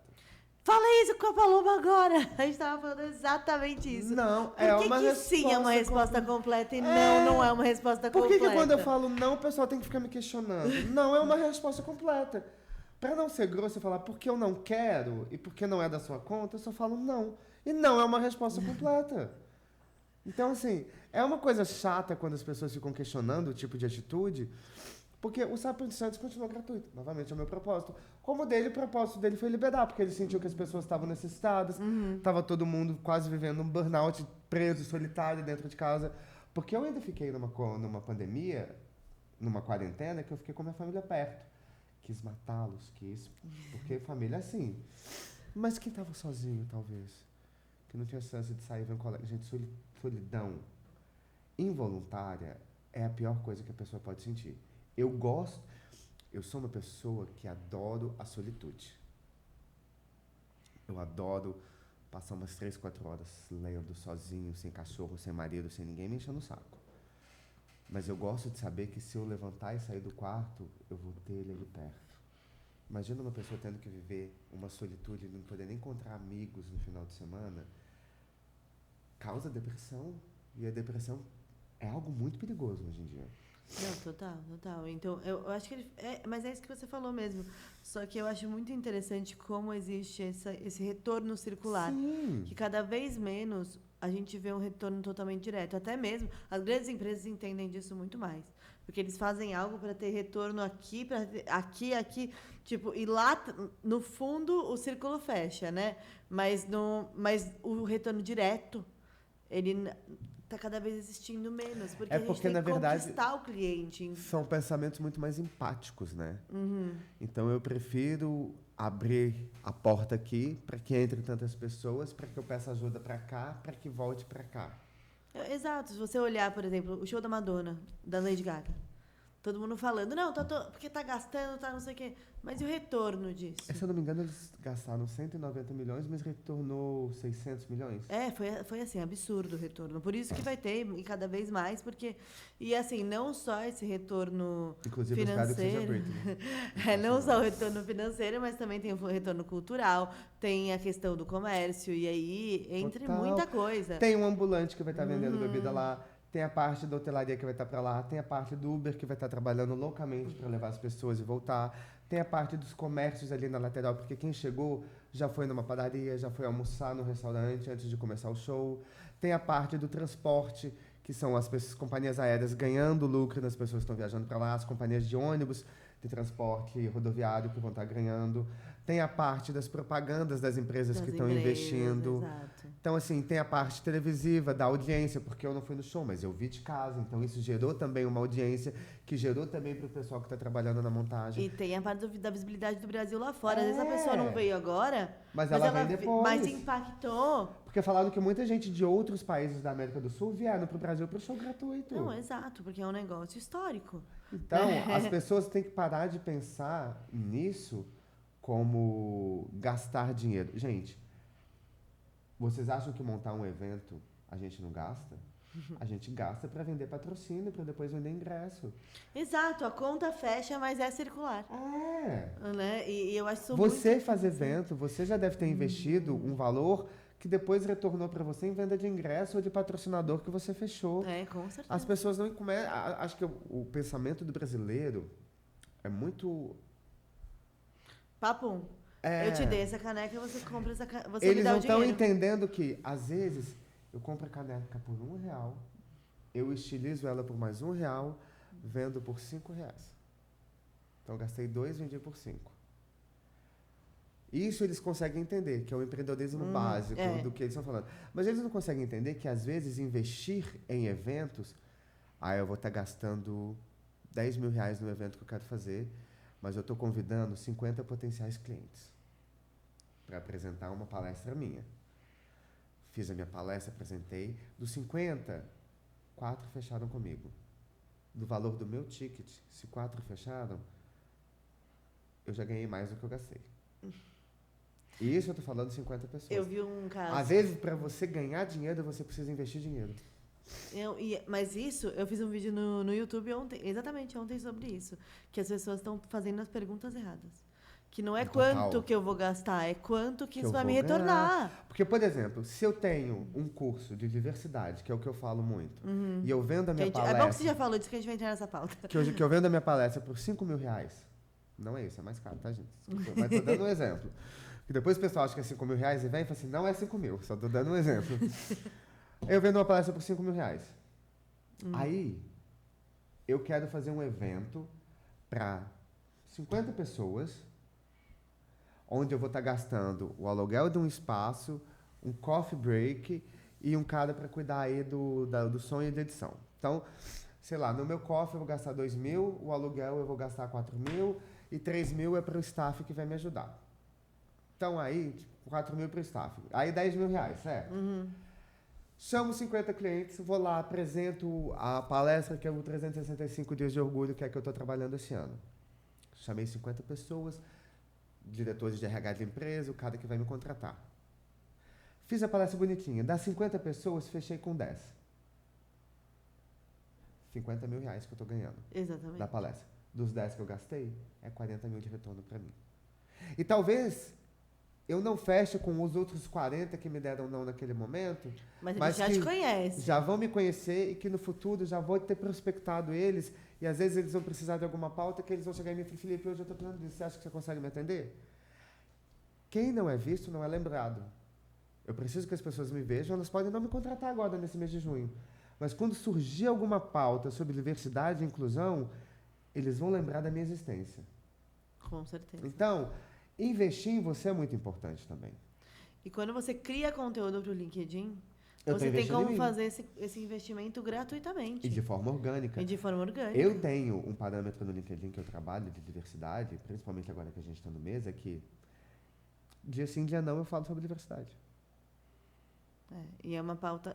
que, aliás, entrando nesse assunto, você acha que depois dessa questão de Trump, Meta e enfim, né, você acha que essa pauta diminuiu? Porque eu vi o Bruno também, Bruno Ferreira, eu gosto muito dele, ele acompanha no LinkedIn, ele estava falando sobre as bandeiras terem diminuído nas marcas, assim, que as marcas têm levantado menos bandeira aqui nesse mês de junho.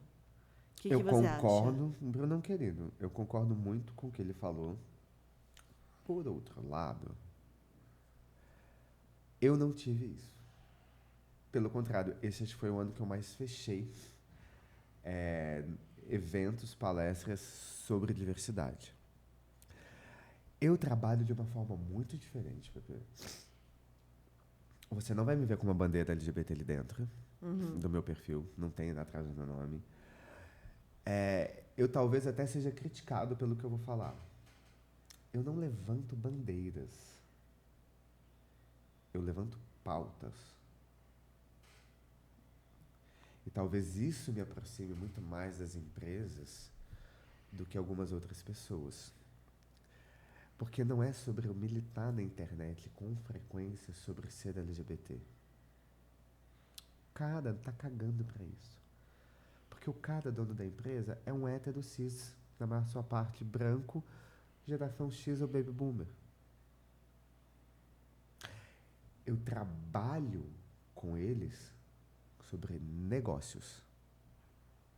A minha apresentação de palestra não é sobre ser LGBT.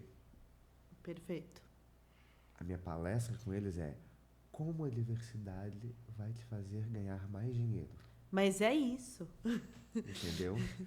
Quando eu fechei essas palestras, em nenhum momento eu pautei diretamente nas conversas, nas entrevistas, sobre vamos ser gay, temos que apoiar gay, temos que contratar mais gay. Temos que colocar uma que bandeira gigante na sala.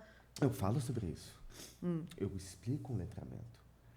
Mas os meus dados para fechar isso quais as porcentagens de empresas diversas hoje no Brasil?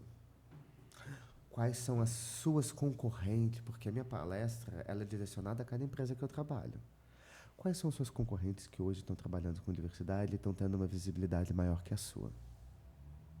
Você viu que essa concorrente sua, ela saiu em tal jornal sobre isso, trazendo uma relevância maior para a marca dela?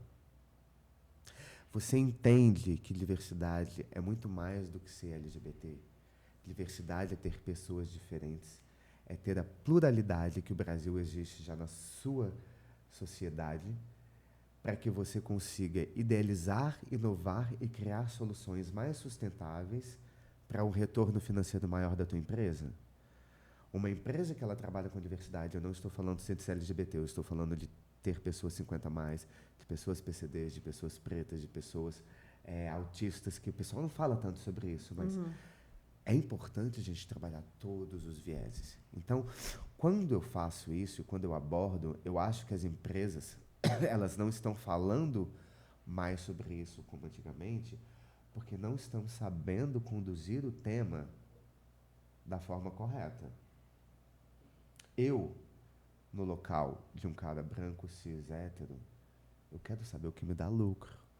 Empresa não é ONG. Ela não tem obrigação de ser diversa. É claro que eu quero mostrar para ela os benefícios que a diversidade pode trazer para um retorno não produtivo, mas também financeiro. Mas se eu virar para falar para você que ela tem que ter pessoas LGBTs? Não. Ela tem que ter pessoas pretas? Não. Ela tem que ter pessoas acima de 50 a mais? Não. Hoje, na lei, o que ela tem que ter são pessoas PCDs. E é uma para cada 100 pessoas. Então, a empresa ela não tem obrigação de ser diversa. Então, é a partir desse momento que as pautas começam a cair. Porque a gente bate muito na tecla do se colocar na obrigatoriedade. Eu não quero que você me aceite por obrigação ou por uma cota ou para preencher um espaço. Eu quero que você me aceite porque você entenda que eu vou lhe trazer uma solução financeira e rentável, de qualidade e com um retorno não só monetário, mas produtivo. Eu quero que você entenda que ter pessoas pretas é ter uma análise de um viés a qual você não tem e que talvez te abra os olhos para uma solução que você não percebeu porque não é a tua realidade. E isso eu digo para todos os recortes. Então, para mim, foi muito bom esse mês, porque eu comecei a vender dessa forma. Mas eu acho isso incrível. Inclusive, tem um evento chamado Conferência da Diversidade, que é feito pela Câmara LGBT. Que eu quero ser convidado. Não, você já está convidado, estou te convidando aqui no ar, porque...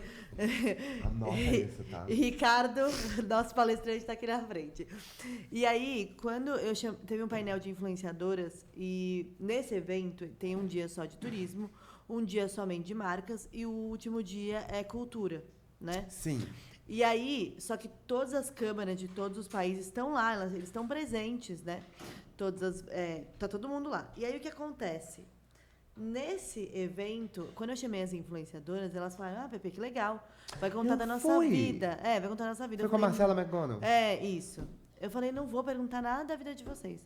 Não vou perguntar do relacionamento de vocês. Não vou perguntar nada de como vocês se assumiram. Isso é um evento de negócios. Eu quero saber como vocês ganham dinheiro. O fato de vocês serem pessoas LGBTs é só um detalhe. É só isso. Eu quero saber o que movimenta você. Eu quero saber. Exato, até porque tem um monte de marca aqui presente. Eu quero que vocês aproveitem essa visibilidade para essas marcas, né? E aí foi muito legal. Por quê? Porque eu e a Paloma, a gente foi convidada para palestrar em uma empresa, não vou falar nome, obviamente, mas era de marketing. E quando a gente chegou na empresa, a gente achou que a gente ia falar de marketing. E era mês de junho. Eles chegaram lá e começaram a perguntar, como é que foi sair do armário? E estava sendo transmitido globalmente, era uma empresa global. E aí estava sendo transmitido em várias línguas, simultâneas, para o pessoal dos Estados Unidos, não sei o quê. E eu pensando, gente, mas eu não quero falar da minha vida pessoal. Tanto que a Paloma, a gente nem posta conteúdo de casal, nem Raramente, nada. Na verdade, eu posso muito mais que vocês. A gente nunca posta nada. E começaram a perguntar. E aí, quando a gente saiu de lá, a gente saiu tão assim. Eu falei, gente. A Paloma, ela é mais atrevida, né? Eu acho que ela falta eu querer matar a pessoa, provavelmente. Não, ela ficou quieta. Eu falei mais do que ela. Porque a Paloma, geralmente, eu acho ela mais brava, tá, gente? Ela ficou tão brava que ela ficou quieta. Porque eu falei assim, nossa, gente, mas é uma empresa de marketing. Só porque é no mês de junho, eles chamaram a gente pra isso. Eu quero falar de negócios. Eu não sei se você reparou. Eu quero falar de quando dinheiro. Eu falei qual que é a minha palestra desse ano.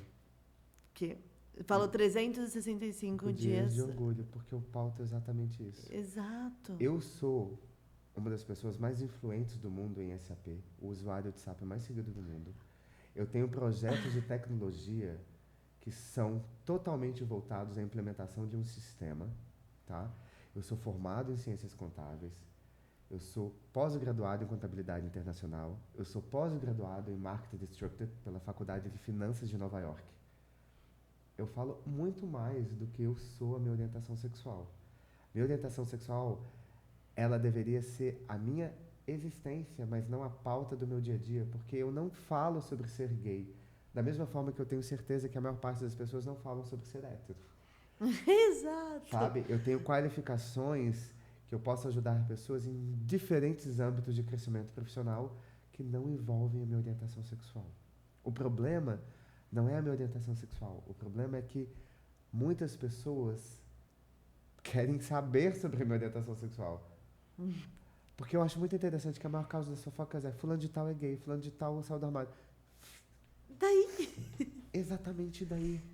A partir do momento que você vê que fulano de tal matou alguém, aí eu já me preocupo. Mas a nossa orientação sexual não deveria ser pauta. Eu sei que é importante pautarmos sobre isso, porque é importante lembrarmos que ainda somos um país que é muito preconceituoso. Não, com certeza. É um país que é muito homofóbico, é um país que vem aí de uma religião católica, vem de um cristianismo que por muito tempo pregou-se ainda, prega ainda, a inexistência nossa, né? Não condiz com o que a gente, com a nossa realidade. Falam que a gente não merece, que a gente não vai para o céu, mas, novamente, nós não somos o que as pessoas pensam.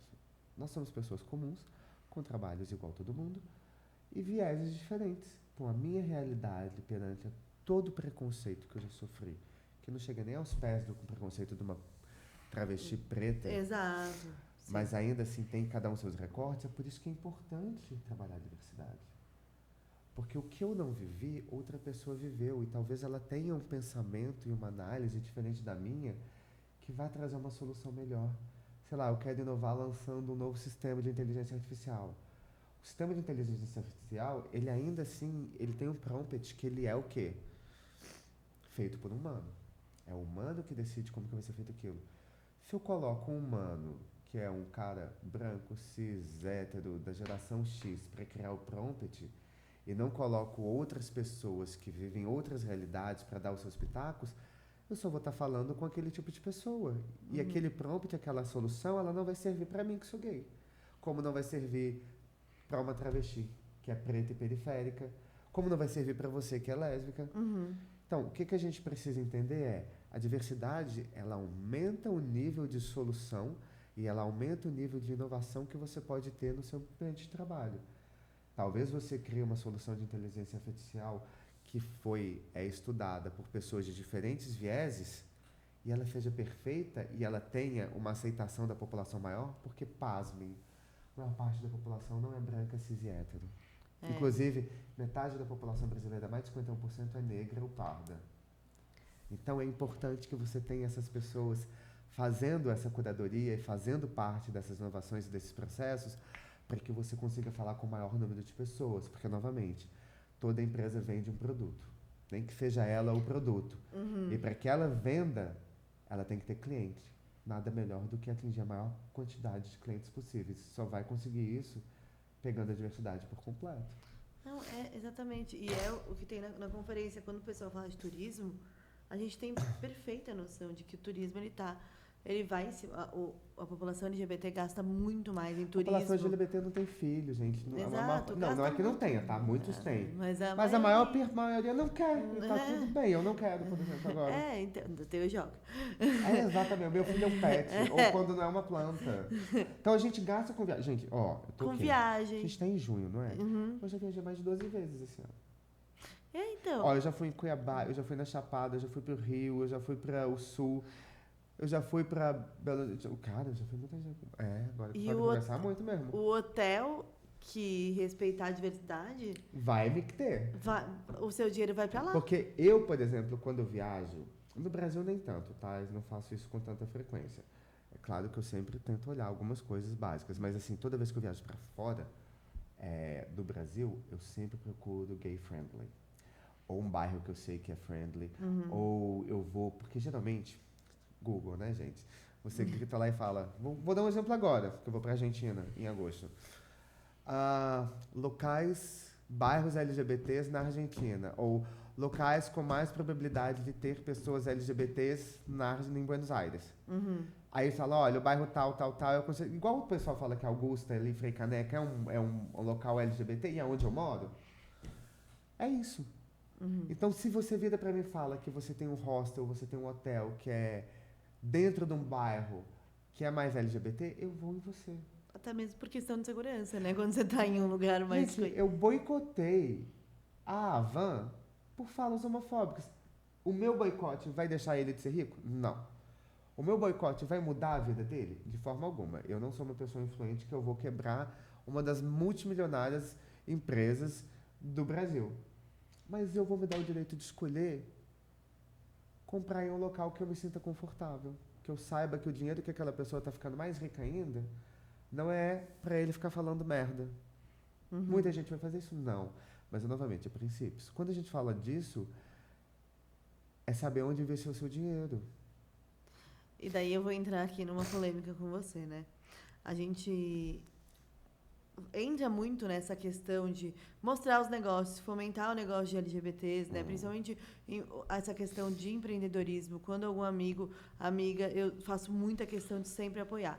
Se não for dando dinheiro, se não for com algo que eu consiga ou que eu vá consumir com visibilidade, enfim, eu sempre tento dar essa visibilidade. E eu percebo que a comunidade LGBT, e assim, principalmente mulheres, mais mulheres do que homens, é o que eu sinto, tá? E não são dados, data PP aqui. As mulheres, elas têm uma competitividade muito grande.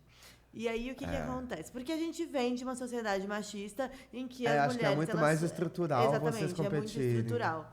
E aí, o que acontece? Chega no mês de junho, e isso eu sei porque eu estou muito no meio de influenciadores e tal, essas, principalmente mulheres, tá? Influenciadoras vão muito nas redes sociais, e não estou falando só de mulheres, eu conheço homens também que fazem o mesmo, para falar sobre a dificuldade de sair do armário. Não sei, e aí são mulheres que às vezes têm uma carreira muito consolidada, que poderia estar ganhando uma visibilidade gigantesca em cima de outras pautas, assim, e focam muito nisso, no tipo, a empresa tem que me contratar para eu ser a influenciadora, porque eu passei uma dificuldade. Eu vejo muito isso, assim, principalmente no Instagram.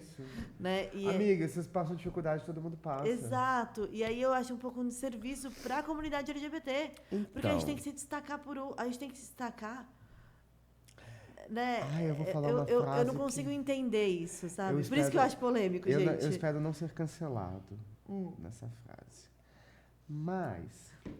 o que eu falei aqui, eu daqui a pouco estou cancelado. Cara, tem um vitimismo de uma militância que eu acho que eu fico extremamente chato. Não estou falando que a gente não tenha pautas necessárias para abordar. Mas eu, por exemplo, cara, eu não vou reclamar disso. Eu já sou um homem branco cisgênero.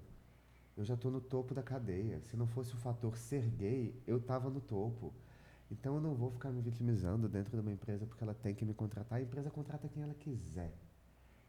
Mas se você for na empresa e mostrar que ela tem que te contratar porque você vai fazer negócios interessantes para ela, quando você entender que não é sobre te contratar porque você é gay, porque você é LGBT, é te contratar porque você tem soluções importantes para aquela empresa e que a diversidade vai mudar a estrutura dela, é diferente.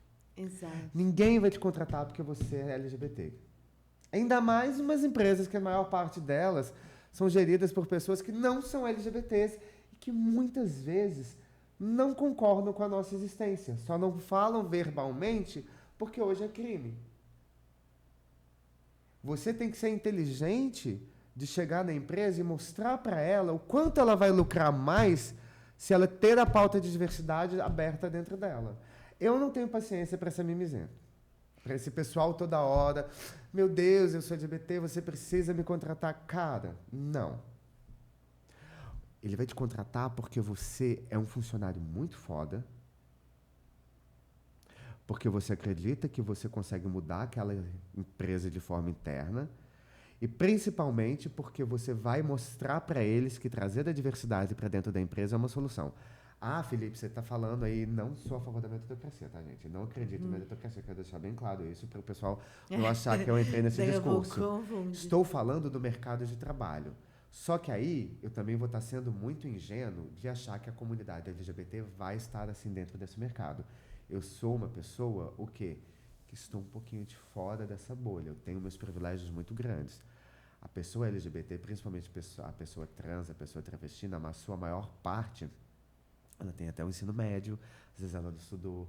Então, o que a gente tem que fazer quando a gente vê essa situação? Criar ambientes seguros para que essas pessoas que não estão dentro do patamar que a gente está, no sentido de negócios, empresas, e abrir porta para essas pessoas. E quando eu falo abrir portas, o SAP para iniciantes que eu criei, ele é um projeto que ele é voltado para a capacitação das pessoas em SAP. Por outro lado, eu criei a Transap, onde eu vou realmente com pessoas travestis, mulheres trans, onde eu abro a câmera, ou então eu vou pessoalmente, a gente tem aulas, eu vou ensinando, depois eu falo com parceiras de empresas minhas e peço uma vaga iniciante naquela empresa de assistente, de analista júnior, mostrando que a pessoa já aprendeu o sistema comigo, ela vai conseguir fazer o lançamento da nota. Então é o quê? Quem está em cima puxa quem está embaixo. Então também tem essa realidade. Essa realidade, principalmente mas dentro da comunidade. Eu acho que para que eu conseguisse esse espaço nas empresas, para que eu conseguisse essa parceria, eu tive que entender que eu quis mostrar para as empresas que, olha, essa pessoa é treinada, ela tem a capacitação, é uma travesti, por que você não contrataria ela? Nossa. Você conhece a Léo Áquila? Você conheceu a Léo Áquila? Quem não conhece a Léo Áquila? Não, mas de bater papo? Nunca. Não, ela já veio aqui e eu vou te apresentar para ela, porque eu tenho certeza que ela vai levar esse projeto para muitas empresas também junto com você. Porque, assim, se ela não contratar a pessoa que já teve o treinamento, tem o certificado de SAP, já sabe mexer no sistema, e ela tem uma vaga de analista e ela não contratou, aí a gente tem um caso sério. Aí talvez eu vá militar um pouquinho. Exato. Porque a pessoa preencheu os requisitos, tem o treinamento, tem a certificação e a vaga está aberta. Aí a gente vai entrar naquele viés que é o quê? Da passabilidade por afinidade. Eu, dentro de uma empresa, eu quero contratar pessoas que vão se parecer comigo. Aí também é até importante a gente analisar se aquele local vai ser saudável para a pessoa trans. Porque eu também me preocupo muito em colocar eles ou elas. E outra coisa, gente, o meu pronome é ele e ela, esse negócio de gênero neutro não funciona comigo. Tá? Outra fala que podem me cancelar, mas eu tenho inúmeros problemas na minha vida para trabalhar sobre diversidade e inclusão do que um gênero neutro, tá? Para mim não é bem-vindo, não é todos, não tem nem Elu nem Delu. Se um dia você virar para mim e falar que se sente confortável sendo chamado dessa forma, não existe impeditivo da minha parte de te chamá-lo assim. Mas não é termos que eu vou usar no meu dia a dia ou que eu vou aplicar nas coisas que eu escrevo e produzo. Se for algo que faz sentido para você, eu vou te tratar da forma com que você deseja ser tratado. Isso você pode ter certeza. Nunca vou mudar alguma coisa só por ser contra. Se vida para mim fala que quer ser chamado de Elu, é Elu que vamos falar. Porém, entretanto, todavia, eu não acredito nisso e não faz parte do meu métier falar isso no meu dia a dia. Sinto muito, se vocês acreditam, não é problema meu.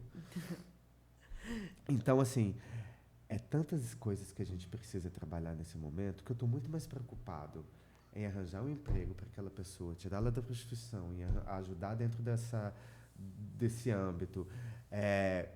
Esse ano, por exemplo, lembra que a gente conversou sobre Boca Rosa uma vez? Lembro, Assim, lembro. eu consegui fechar aquela parceria com a Bruna Tavares, porque todo mundo pensa em casa de acolhimento para pessoa travesti trans, é o quê? Doar um dinheiro para pagar uma conta ou levar alimento ou roupa. E maquiagem? Você acha que as meninas não querem se sentir belas? Maquiagem faz parte de toda uma narrativa de uma disforia que muitas sentem com o corpo e que uma maquiagem pode sim melhorar a autoestima delas. Então eu fui atrás da Bruna Tavares e consegui as maquiagens e teve a doação. O Léo fez uma palestra e uma campanha de publicidade para a CBA, que é a de cestas de alimentos, que faz muita parceria com empresas. Foram 25 cestas que a gente doou de Natal para eles, para fazer Olha, a que ceia de legal. Natal deles ano passado. Vamos doar mais 25 agora que a gente conseguiu de novo a parceria. Então, são certas coisas que eu estou muito mais preocupado em auxiliar dentro do que a gente pode, do que eu também tenho acesso, porque, novamente, eu não sou uma ONG, eu não sou milionário, eu não tenho simplesmente como conseguir chegar e dar um dinheiro a mais, mas dentro dos recortes que eu consigo de alguém que vira para mim e fala: Felipe, vamos fechar uma pub? Dá um exemplo básico, fechar uma publicidade com a faculdade Descomplica. Todo mundo deve conhecer a Descomplica Digital. Dentro dessa publicidade que eu fechei com eles, de pagamento, etc e tal, eu virei para eles e falei: tudo bem, mas eu quero uma coisa a mais. Além disso, eu quero 5 bolsas 100% de graduação e 5 bolsas 100% de pós-graduação. Olha. E todas elas eu doei para a comunidade trans. Que incrível! Então é esse tipo de coisa que a gente pode fazer. Ah, eu quero que você volte aqui e me fale como é que estão essas pessoas. Essa publicidade já tem 1 ano. Ah, já pensei que tivesse sido agora. Não, agora a gente fechou de novo. Mas isso é recorrente, entendeu? Então, é uma forma de ajudar? É uma forma de ajudar. Cara, eu não tenho dinheiro. Se eu pudesse, se eu fosse milionário, você pode ter certeza que eu tinha minha própria casa de acolhimento. Mas eu não tenho. E também eu quero ter os meus luxos de poder viajar e sair. Então eu vou fazer de acordo com o que eu posso, no momento que eu posso, da forma com que eu consigo. Se a marca chegou para mim e eu vi uma abertura, você pode ter certeza que eu vou pedir algo para elas. Então, é tudo uma questão de usar a tua voz, novamente. Eu estou num local que eu posso puxar as pessoas. Eu ganhei um painel para fazer uma palestra no Creator Diversity da Favicon, que é uma empresa francesa de mídia, e ela foi aqui no Brasil. Eles me deram para poder falar sobre diversidade. Eu me tirei do painel, me coloquei como mediador. Eu trouxe a Débora Boscolo, que é uma mulher cis, que ela fala muito sobre a empregabilidade de mulher no mercado de trabalho e como é ser mãe dentro desse projeto. E trouxe a Niodara Faria, que é CEO da Novas Narrativas, que é uma travesti preta periférica que fala sobre a construção da marca social. Eu poderia ter toda a atenção para mim, que poderia ser só eu. Mas eu resolvi sair. Eu já estou bem conhecido, eu não preciso mais ficar no palco. Eu posso ficar nos bastidores, ou no caso, mediando, e dando voz para as duas brilharem, para as duas aparecerem. É sobre isso. É sobre entender que se os convites estão chegando para mim, eu vou estender ele para quem geralmente não é chamado. Ninguém chamaria, talvez, uma travesti preta, periférica, para palestrar para uma empresa francesa. Eu chamo. E quero ver quem não vai gostar e bater de frente comigo. Que legal, Fê. Nossa, parabéns. Eu tô muito feliz que eu tive a oportunidade de estar aqui com você, né? Porque a gente já tá marcando isso faz muito tempo. Eu tenho certeza que vão ter outros episódios com você e com o Léo. Vamos fazer, assim, vamos fazer umas mesas. Eu quero que você venha também com o Ricardo da Câmara, porque eu acho que vai dar uma conversa muito legal. Ah, isso seria muito bom. O Ricardo tá, nesse exato momento, ele chegou hoje de manhã na parada de Toronto. Na conferência de Toronto, não é na parada, na conferência de Toronto. Porque a parada tá tendo a de Tel Aviv. E também de Nova York teve agora, né? Mas ele chegou na conferência da diversidade de Toronto, chegou hoje. De lá ele vai para a conferência da Colômbia. Gente. Então, tá rolando uma movimentação e eu acho muito legal essas conferências que são lideradas pela Câmara de Comércio e Turismo do país, sabe? E eu acho que é interessante porque as pessoas entenderam que a gente da comunidade LGBT, a gente movimenta uma economia de turismo muito maior do que o foco da família conservadora. Muito maior. E em relação às marcas também, inclusive em relação ao podcast. Tem uma pesquisa também que os LGBTs consomem muito mais podcast do que os heterossexuais. Eu achei bem interessante essa, aí eu já não sei essa pesquisa. Eu não sei o porquê, eu não sei o porquê, mas o da viagem a gente tem plena condição de entender que a maior parte de nós, da comunidade, a gente não tem vínculos. Muitas pessoas foram expulsas da família, não tem contato por causa do preconceito. Muitas dessas pessoas, ou que casaram, não têm filhos, trabalham e têm... isso é uma coisa legal que eu falo, tem uma irmanação. Ou as pessoas estão juntas, gostam de viajar, gostam de curtir, gostam de sair. Então, assim, a gente é um público muito alvo dentro da parte de muito. turismo. Assim, e as marcas, assim, perdem muito quando elas A não gente apoiam. gasta dinheiro pra ver Beyoncé, pra ver, no meu caso, Taylor Swift. Eu fui em 4 shows da Taylor. Caramba! Eu tenho Taylor tatuado aqui, gente. Tatuadores também estão ganhando. Taylor Swift. Eu tenho minha diva pop também, ó. É muito legal ver isso. E apesar de... Eu gosto muito, né? Eu inclusive, já fiz eu fiz muita coisa com a parada, né? A primeira live da parada do TikTok, a gente que fez todo... O TikTok nem tinha live no Brasil. Não sei ainda se eu estarei aqui. Mas se eu tivesse... semana que vem, né? Semana que vem. Então, eu não sei ainda se eu estaria aqui. Mas, assim, eu acho a parada muito interessante, só que eu acho que a população, às vezes, só olha pra parada uma vez por ano, vai lá, se diverte, vê como uma grande festa ao ar livre. Não estou falando de todo mundo, tá, gente? Eu tô falando de todo mundo, sim. Mas, eu sei que tem pautas muito importantes, inclusive o tema da parada desse ano é sobre envelhecer no mundo LGBT. Eu achei maravilhoso, porque... Eu, sinceramente, hoje em dia, a gente tem mais acesso, mas eu não conheço tantas pessoas acima dos 60 anos que são LGBTs e que fazem parte da pauta. Que tem vários, né? Tem vários atores, tem várias pessoas, mas que realmente trazem uma história de militância, de luta, tipo Silvete Montilla, maravilhosa, que vem desde a Chacra. Então, são personagens que é muito importante a gente estudar. Então, eu gostei do tema, porque eu acho que ele... trouxe uma pauta de etarismo, que está gigante, não só no mercado de trabalho, mas no contexto por completo, mas principalmente para a realidade de uma população extremamente marginalizada, extremamente estigmatizada, uma população que não só os gays ainda têm uma salvação por serem homens, mas assim... Teve um caso ontem do cara no meio da fila do supermercado xingando as meninas, né?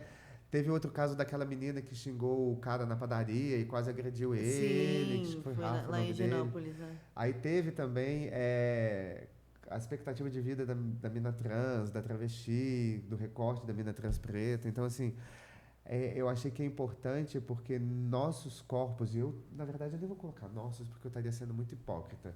Eu nunca sofri um preconceito, muito mais pela minha classe social. Gente, dinheiro é poder, tá? A gente não pode negar que quando você tem dinheiro, você automaticamente tem um respeito maior da sociedade. As pessoas tendem a não é. Então, eu não estou nessa bolha de falar que eu sofro algum preconceito, porque eu não sofro. Na verdade, eu sou um gay bastante privilegiado. Mas, assim, de uma comunidade que morre todo dia, por ser quem é. Sim, eu acho que assim, quanto mais você dá dinheiro para as pessoas, mais poder elas têm. E eu acho que falta a comunidade ter poder. E para isso, a comunidade tem que se apoiar e fazer o que você está fazendo. Vamos puxar, vamos chamar, vamos dar poder. Não é somente tá lá do lado do amiguinho com a bandeirinha na balada, entendeu? Não é só isso. E aí, por isso que eu acho legal. Tem a parada é incrível, mas eu acho que é na quinta-feira ou na sexta, eu não lembro. Antes da parada, que tem a feira de negócios. Tem a feira de negócios. Tem a feira de negócios. É muito importante que a gente participe disso, né? Que a gente vá até lá. A feira é algo que eu realmente gosto. É muito importante que a gente saiba que isso existe, porque a maioria nem sabe que existe. Tem também, a gente tem uma Câmara de Comércio e Turismo LGBT do Brasil, é só você, câmaralgbt.com.br, você olha lá, e aquilo lá fomenta negócio. Tem um programa chamado Fornecedores Diversos, que quem tocava muito esse programa era o Fernando Forato, que era o vice-presidente da Câmara, grande amigo meu, também já esteve aqui. Fornecedores Diversos, qualquer LGBT pode ir lá e se cadastrar gratuitamente, e lá eles vão sempre te apresentar o seu trabalho para grandes empresas. Então, tem a Accenture, né? Eu não vou saber de cor todas as empresas que estão lá, mas a gente tem desde empresas de agronegócio ali, empresas gigantescas. Assim. Mas acho também que... Boticário. Eu acho que esse negócio de empresa é bem curioso, né? Porque as empresas, elas, por outro lado, elas midiaticamente falando, elas não estão aparecendo tanto nesse mês, mas continuam ainda por trás. Então, é isso que você trouxe, é importante. Ah, porque ela não está fazendo campanha, porque ela não está fazendo publicidade. Gente, às vezes é simplesmente por uma estratégia. É aquilo que a gente fala, vamos parar de obrigar as pessoas a quererem aceitar a gente, porque a primeira coisa é, ninguém tem que aceitar a gente. Eu não preciso da aceitação de ninguém para ser quem eu sou, para viver. Mas vamos chegar nessas empresas como pessoas de negócio? Vamos parar de chegar como cara gay que está querendo um apoio só porque é gay? Ou porque a pessoa está chegando lá só porque é LGBT e você tem que me dar espaço porque é obrigação sua aceitar a diversidade? É obrigação porra nenhuma, ninguém tem que aceitar nada de ninguém, não. Mas vamos chegar lá como pessoas inteligentes falando, querido, vamos conversar?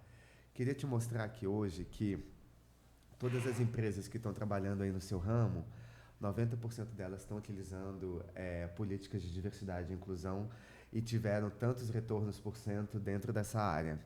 E eu vi que você ainda não tem essa política aí muito aberta.